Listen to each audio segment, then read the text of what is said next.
నమస్తే అందరికీ, welcome to భాగ్య వంటిల్లు. ఈరోజు క్యాప్సికమ్ బేబీకార్న్ కర్రీ ఎలా చేయాలో చూసుకుందామండి. దీనికోసం కొంచెం బేబీకార్న్, ఒక క్యాప్సికమ్, ఆనియన్, కొంచెం క్యాష్యూ తీసుకున్నానండి.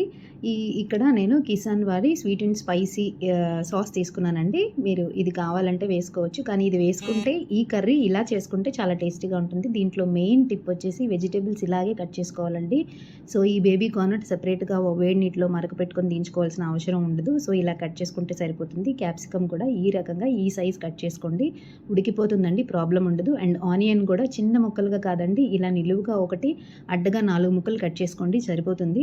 సో ఇవి పెద్ద పెద్ద ముక్కలుగా ఉంటే దగ్గరికి ఉడికిన తర్వాత చాలా టేస్టీగా ఉంటుందండి. ముందుగా నేను తీసుకున్న జీడిపప్పుని ఆయిల్ వేసి కొంచెం వేడి చేసుకొని ఫ్రై చేసి తీసేసానండి. తర్వాత కొంచెం జీలకర్ర, కొంచెం ఆనియన్ వేసి కొద్దిగా ఫ్రై చేసి దాంట్లోనే ఈ బేబీకార్న్, క్యాప్సికమ్ కూడా వేసేసానండి. సో ఈ స్టేజ్లోనే మనం కొంచెంగా సాల్ట్ వేస్తే త్వరగా వేగిపోతుందని వేసుకున్నాను. సో ఇది వేసి ఒకసారి కలిపి నేను మూత పెట్టి స్టీమ్లోనే బాయిల్ చేసుకున్నానండి.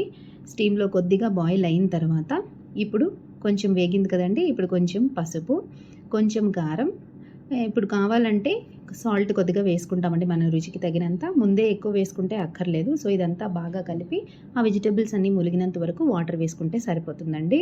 నా ఛానల్ ఎవరైనా ఫస్ట్ టైం చూస్తే మాత్రం ప్లీజ్ షేర్ చేయండి, లైక్ చేయండి, సబ్స్క్రైబ్ చేసుకోండి. చూడండి ఈ స్టేజ్లోనే ఉడికిపోయింది. సో ఈ స్టేజ్లో మనం ఏం చేస్తామంటే, ముందు చెప్పాను కదండి sauce, sweet and spicy sauce, ఇది కొంచెం నేను ఒక 6 to 7 స్పూన్స్ తీసుకున్నానండి.